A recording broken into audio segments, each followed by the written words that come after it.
రాజశేఖర్ గారిని ఒప్పించి మెప్పించి శాసించింది, ఒప్పించింది మెప్పించింది శాసించి ఆరోగ్యశ్రీ పథకం పెట్టించింది ఎంఆర్పిఎస్ అని కూడా మీరు మర్చిపోరు.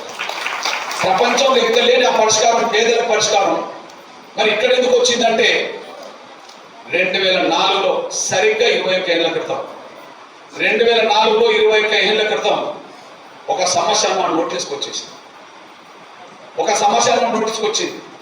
ఖమ్మం జిల్లా రెబ్బవరణక గ్రామ, ఖమ్మం జిల్లా వైరా మండలం రెబ్బవరణక చిన్న గ్రామంలో నేను మీటింగ్ పెడుతున్నప్పుడు ఒక పేద ముస్లిం కుటుంబం నా దగ్గరికి వచ్చింది. అన్నా, మీ మీటింగ్ మేము వింటాం కానీ మా బాధలు ఏమన్నా వింటామని అడిగాను. మీటింగ్ ఆపైనా సరే మీ బాధలు వింటామమ్మా అన్నాను నేను.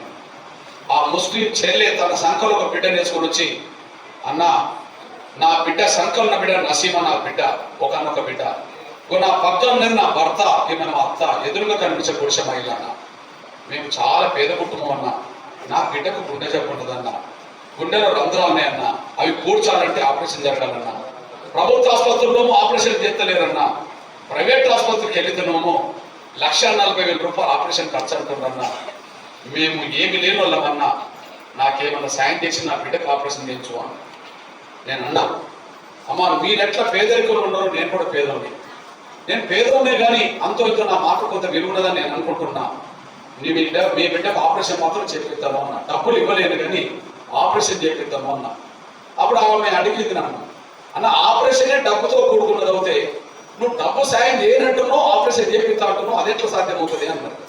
నేను అన్నా, అమ్మ నా దగ్గర డబ్బు లేదు కానీ గవర్నమెంట్ దగ్గర ఉంటుందమ్మా, ఆ గవర్నమెంట్ ముఖ్యమంత్రి ఎవరైనా కూడా నేను నా దగ్గర తీసుకెళ్ళి ఆపరేషన్ చేపిస్తానమ్మా అన్నా.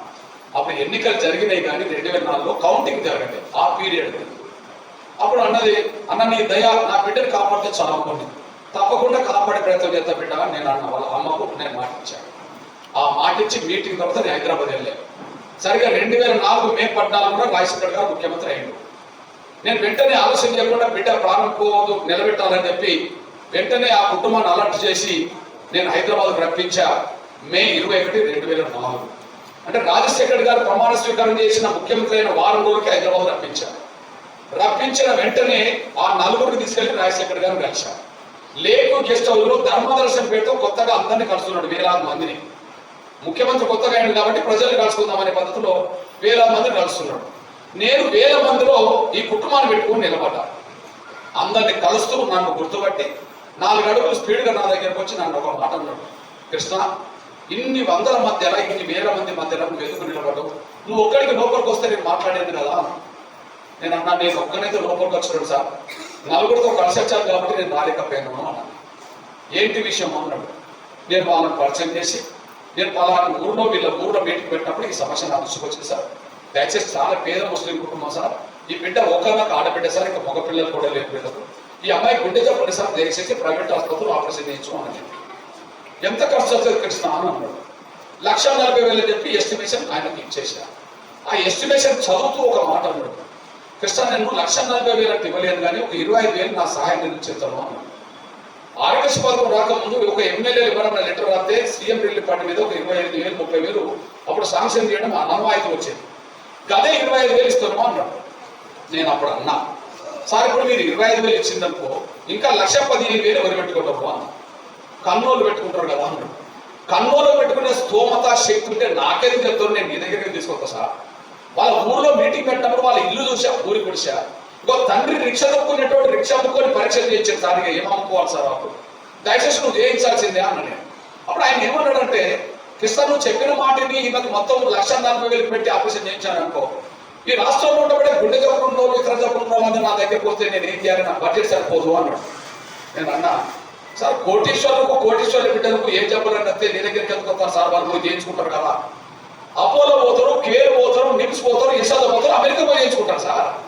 లేనోళ్ళకి వచ్చినప్పుడు మరి ఆపరేషన్ చేయించడం, వైద్యం అందించడం అనేది బాధ్యత నీదే కదా సార్. ప్రభుత్వ ఆసుపత్రుల్లో చేస్తలేరా, ప్రైవేట్ ఆసుపత్రికి వెళ్ళే శక్తి వీళ్ళకి లేకపోయా, మరి ఇట్లాంటి పరిస్థితులు పేద బిడ్డలు చచ్చిపోవాల్సిందే సార్, నువ్వు చేయించాల్సిందే అన్నది. దాన్ని కొద్దిగా కసరించుకొని వ్యంగ్యంగా ఏమన్నాడంటే, నీకు తెరవలే కృష్ణ అని చెప్పి వెళ్ళిపోతున్నాడు. ఇంకా పబ్లిక్ ని చూడాలి కాబట్టి ఆయన అన్నమాట ఏంది, నీకు తెలియదులే కృష్ణ అని చెప్పి వెళ్ళిపోతున్నాడు. రాజశేఖర్ గారిని చేయి పట్టి ఎంతో తిప్పాడు. మీరు వెళ్ళడం బాగానే లేదు సార్, మీరు కనుక బిడ్డకు ఆపరేషన్ చేయించకపోతే బిడ్డ చచ్చిపోతుందేమో, బాగుండదు అని నేను ఆవేదనతోటే అన్నా. మీరు ఆపరేషన్ చేయించకపోతే బిడ్డ చచ్చిపోతుందేమో, బాగుండదు అని.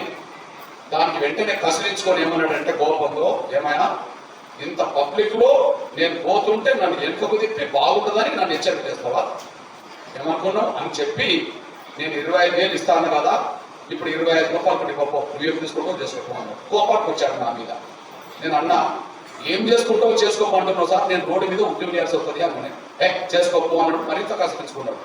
నేను బయటకు వచ్చా, ఆ కుటుంబాన్ని బయటకు తీసుకొచ్చా. అమ్మా చూసావు కదా పరిస్థితి, నేను 2,000 ఇస్తున్నానమ్మా, మీ బిడ్డకు మందులు వాడు అన్నప్పుడు ఆ బిడ్డ ఏమన్నదంటే వాళ్ళ తల్లి, అన్న నువ్వు మా దగ్గర మాట ఇచ్చిన తర్వాత ఇంత దూరం తీసుకొస్తాను కూడా అనుకోలేదు, కానీ ఇంత దూరం తీసుకొచ్చి ముఖ్యమంత్రితోటే మమ్మల్ని చూపెట్టి మాట్లాడారు. ఆయనకు పెద్ద మనిషి లేకపోతే నువ్వేం చేస్తావన్నా అన్నది. సరే నాకు బాధ అనిపించింది. కానీ నేను అన్నా అమ్మా నీ ఒక్క బిడ్డ కాదు, ఈ రాష్ట్రంలో పేదలందరికీ ప్రైవేట్ ఆసుపత్రికి వెళ్ళినా 1 రూపాయి ఖర్చు కాకుండా బయటకు వచ్చినట్టు చేయాలి. ఒక బిడ్డ కాదు, ఒక బిడ్డకి కాదు, పేదల వైద్యం కూడా ప్రభుత్వం ఖర్చు పెట్టాలి. అక్కడ ఆ స్థాయికి ఒక ఉద్యోగం తీసుకొస్తామమ్మా, మనం పిలిచినప్పుడు రమ్మని చెప్పాను. అన్న మన పోతాం రమ్మన్నప్పుడు వస్తాంలే అన్నాను. వెంటనే నేను తిరిగా ఇక లాభం లేదనుకొని చెప్పి, ఈ రాష్ట్రంలో గుండె జబ్బుతో బాధపడుతున్న పేద కుటుంబాలు, పేద పిల్లలు ఎక్కడెక్కడ ఉన్నారో వాళ్ళందరి కోసం తిరిగి జూన్, జూలై, ఆగస్టు తిరిగి, ఆగస్టు 7న హైదరాబాద్లో వేలాది మంది గుండె జబ్బుతో బాధపడుతున్న కుటుంబాల సదస్సు పెట్టారు. ఇప్పుడు వికలాంగుల సభ పెడుతున్నట్టుగానే వేలాది మందితో గుండె జబ్బుతో బాధపడుతున్న పేద పిల్లల కుటుంబాల సభ పెట్టేశారు. ఆ సభ సరిగ్గా ఆగస్టు 7, 2004 జరిగింది. అంటే రేపు ఆగస్టు 7 వస్తే 21 సంవత్సరం క్రితం. నేను చెప్తున్నామా ఇప్పటి కాదు, 21 సంవత్సరం క్రితం నేను మీటింగ్ పెట్టాను. ఇటు వేదిక మీద ఎట్లుంటుందో చూడండి. ఇది చిన్న పిల్లలు, వీళ్ళందరూ గుండె జబ్బు పిల్లలు. ఇది సభ, ఇప్పుడు సేమ్ సభ. నాకు రైట్ సైడ్ తమ్ముడు కూర్చున్నట్టుగానే ఎమ్మెల్యేలను అందరినీ కూర్చుని మంత్రి చంద్రశేఖర్ వచ్చిండు, ఏ చంద్రశేఖర్ వికారాబాద్, కిషన్ రెడ్డి గారు వచ్చారు, ఈటల రాజేందర్ వచ్చారు, సిపిఎం వచ్చారు, అన్ని పట్టులు ఇటు పెట్టారు. ఇటువైపు లెఫ్ట్ సైడ్ అందరినీ డాక్టర్లు పెట్టారు. ఇది ఫోటో అప్పటిదే పేపర్లో వచ్చేసింది. ఇటువైపు మీడియా వాళ్ళని పెట్టారు, నా సోదరులందరినీ. మీరు కూర్చున్న స్థానంలో గుండె జబ్బు చిన్న పిల్లలు వాళ్ళ తల్లిదండ్రులు కూర్చున్నారు, వేల మంది వచ్చేసారు. కానీ అప్పుడే ఒక విషాదకరమైన సంఘటన ఏంటంటే, మీటింగ్ మొదలైన 10 నిమిషాల్లోనే ఒక పిల్లోడు అక్కడ చచ్చిపోయాడు. అది వేరే అబ్బాయి కూడా కాదు, ఇక్కడ కరీంనగర్ జిల్లా కమలాపురం మండలం శనిగర గ్రామానికి సంబంధించిన శోభన్ అనే ఒక బీసీ బిడ్డ గుండె జబ్బుతో అక్కడికక్కడ కింద పడి చచ్చిపోయాడు. ఎట్లుంటుందో చెప్పండి ఆ సీన్. వచ్చిన వాళ్ళందరూ చిన్నపిల్లలు, వాళ్ళ తల్లిదండ్రులు. వేదిక మీద రాజకీయ నాయకులు పెట్టా, డాక్టర్లు పెట్టా. ఇట్లాంటి పరిస్థితుల్లో ఒక పిల్లోడు కళ్ళ ముందు చచ్చిపోతే సంఖ్యలో బిడ్డల తల్లిదండ్రులు ఇంకెంత ఆవేదన ఉంటుంది. అలా కళ్ళ ముందు మీటింగ్ లో రాలిపోయాడు ఆ బిడ్డ, ఎంత ఆవేదన ఉంటుంది. అందరూ ఏడవడం మొదలు పెట్టారు. ఆ ఏడుస్తున్న క్రమంలోనే ఆ డెడ్ బాడీ తీసుకొచ్చి టేబుల్ పెట్టింది మా ముందు. అది భయంకరమైన సీన్ ఆ రోజు. ఇక అప్పుడు నేను అనుకున్నా, అమ్మో ఇంకా ఆలస్యం చేస్తే ఈ వచ్చిన బిడ్డలందరూ రేపో మాపో చచ్చిపోతూనే ఉంటారు. వీళ్ళందరినీ బతికించడం కోసం ఇక రాజశేఖర్ గారితో తేల్చుకోవాల్సిందని చెప్పి యుద్ధం మొదలు పెట్టాల్సి వచ్చినట్టు. ఆ చనిపోయిన శోభన్ డెడ్ బాడీని నా 2 చేతులు మోసుకొని, నాతో పాటు నా పక్కన కిషన్ రెడ్డి గారు, లాల్ జన్ భాష అన్ని పట్టులోనూ ఉంటే ఆ డెడ్ బాడీని మోసుకొని మొత్తం ప్రదర్శన చేసుకుంటూ మొదలుపెట్టాను. మీటింగ్ ప్లేస్ నుంచి ట్యాంక్ బండ్ మొత్తం ప్రదర్శన చేసి, ట్యాంక్ బండ్ కాడ అంబేద్కర్ విగ్రహం కాడ అంబేద్కర్ విగ్రహం కిందనే ఆ డెడ్ బాడీని పెట్టి, డెడ్ బాడీ పక్కనే వాళ్ళ తండ్రిని కూర్చుని పెట్టి, నువ్వు ఇక్కడనే ఉండు, డెడ్ బాడీ ఇక్కడనే ఉండేటట్టు చూడని చెప్పి మొత్తం అంబేద్కర్ విగ్రహం చుట్టూ ట్యాంక్ బండ్ మొత్తం ధర్నా చేసి, రాత్రులు చేసి మొత్తం అట్లా నిలబడ్డాం. నేను నా చుట్టూ వేరే మంది గుండె పిల్లలు వాళ్ళ తల్లిదండ్రులు మొత్తం రౌండ్ అవుట్ చేసేసారు. ట్రాఫిక్ జామ్, వీళ్ళందరికీ ఆపరేషన్ చేయాలని ధీమా. ట్రాఫిక్ జామ్, ఒక బిడ్డ చచ్చిపోయింది కదా, traffic jam. Hyderabad Secunderabad jam అనేట్టు కదా, ట్యాంక్ బండ్ జామ్ అవుతే సరిగ్గా 11:30 అయిందో లేదో వెంటనే రాజశేఖర్ గారు ఢిల్లీ నుంచి ఫోన్ చేసాడు. అప్పుడు ఢిల్లీలో ఉన్నాడు, నాకు డైరెక్ట్ చేయలే. డాక్టర్ చంద్రశేఖర్ అని అప్పుడు మంత్రి ఉన్నాడు, ఏ చంద్రశేఖర్ వికారాబాద్. ఆయన ఫోన్ చేసి, ఏమయ్యా ఒక మంత్రిగా నువ్వేందుకు పోయినావు, మీ వాడి సంగతి ఏదో నాకు అర్థమవుతలేదు, మీ వాడికి ఫోన్ ఇవ్వమన్నాడు. చంద్రశేఖర్ కూడా మాదిగా, ఆయన ఏ చంద్రశేఖర్ మంత్రి అప్పుడు. నాకు ఫోన్ ఇచ్చిండు చంద్రశేఖర్, కృష్ణాని మీద కోపంతో ఉన్నట్టున్నది, నువ్వు మాట్లాడతారట, నువ్వు మాట్లాడు అన్నాడు. ముఖ్యమంత్రి కదా అని చెప్పి నేను నమస్కారం పెట్టాను. నమస్కారం సార్ అన్న. ఇదంతా ఢిల్లీ వార్తలు వాళ్ళు రాశారు, హైదరాబాద్ వార్తలు ఇక్కడ రాశారు, ఒకటే అన్ని పేపర్లలో. నేను అన్నది ఏంటంటే నమస్కారం సార్ అన్న. ప్రతి నమస్కారం పెట్టకుండానే రాజశేఖర్ గారు ఏమన్నాడంటే, ఏ మందకృష్ణ హైదరాబాద్లో కొత్త డ్రామా మొదలు పెట్టినావా అన్నాడు మా ఫోన్ సంభాషణలో. ఇది డ్రామా కాదు, ఉద్యమం సార్ అన్నాడు.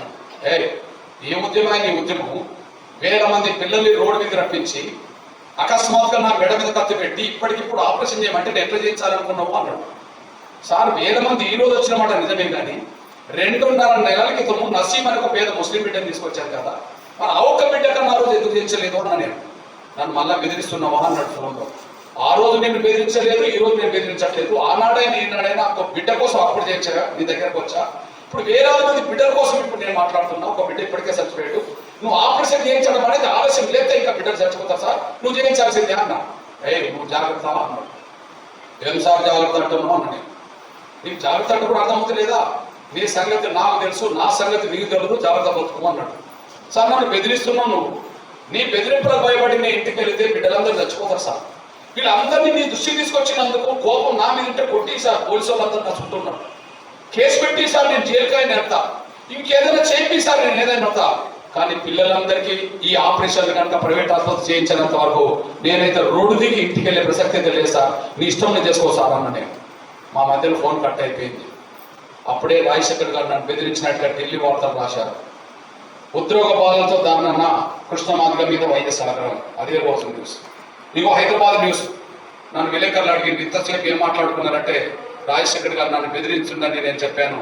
ఇగో సీఎం నన్ను బెదిరించారని వార్త అప్పటిదే. ఇది జరిగింది. ఫోన్ కట్ అయిపోయింది. రోడ్ల మీద అట్లా ఉన్నాం, వాడు అట్లా ఉన్నది, ట్రాఫిక్ జామ్ అయిపోయింది. టీవీలు వార్తలన్నీ ప్రచారం జరుగుతూనే ఉన్నాయి. అప్పుడు రాజశేఖర్ గారికి అర్థమైపోయింది సాయంత్రం ఈ టైంకి 6 గంటలకు ఇదంతా నా మెడల్ చుట్టుకునేటట్టుందని చెప్పి భావించుకున్నాడేమో. వెంటనే టీవీ నుంచి మళ్ళీ ప్రకటన చేశారు. ఈ రోజు ఎన్ని వేల మంది గుండెలతో బాధపడుతూ పిల్లలు ఇక్కడికి వచ్చారో వాళ్ళందరికీ ఈ హైదరాబాద్ ఉండబడే ప్రతి కార్పొరేట్ ఆసుపత్రిలో వచ్చి ఆపరేషన్ మొదలు పెట్టిస్తారని మాట్లాడుతున్నారు. నేను రేపే పోయి అఖిలపక్ష సమావేశం నిర్వహిస్తా. చిన్నలకు పెద్దలకు పేదలందరికీ వైద్యం ఉచితంగా అందించడం కోసం ఒక ప్రత్యేకమైన పథకం తీసుకొస్తామన్నాడు. ఆ పథకమే ఆరోగ్యశ్రీ పథకం అయిపోయిందనే విషయం కూడా మీరు చెప్తాను. ఇది చూడండి, ఆరోగ్య బీమా. ఆరోగ్య బీమాకు పెట్టిన పేరే ఆరోగ్యశ్రీ పథకం అయిపోయింది అనేసి మీరు మర్చిపోదాం సార్ అనుకుంటున్నాను. అంటే ఒక పేద బిడ్డగా ఎందుకు చెప్పాల్సి వచ్చిందంటే, ఈ ప్రపంచంలో ఈ దేశంలో పేదల వైద్యం గాలి వదిలేశారు. నువ్వు డబ్బు ఉంటే ప్రైవేట్ ఆసుపత్రికి వెళ్ళు, డబ్బు లేకపోతే గవర్నమెంట్ ఆడ వైద్యం ఉన్నా లేకుండా సాగు బతుకబట్టి తెలుసుకున్నట్టుకునే తప్ప పేదవాడి ఆరోగ్య భద్రత కూడా ఎవరు ఆలోచించలేదు. కానీ ఎంఆర్పిఎస్ ఆలోచించి వారు మీ అందరికీ ఆరోగ్యశ్రీ కార్డు సాధి పెట్టడంలో కీలకమైన పాత్ర వచ్చింది. ఇది నేను చెప్పాను కదా.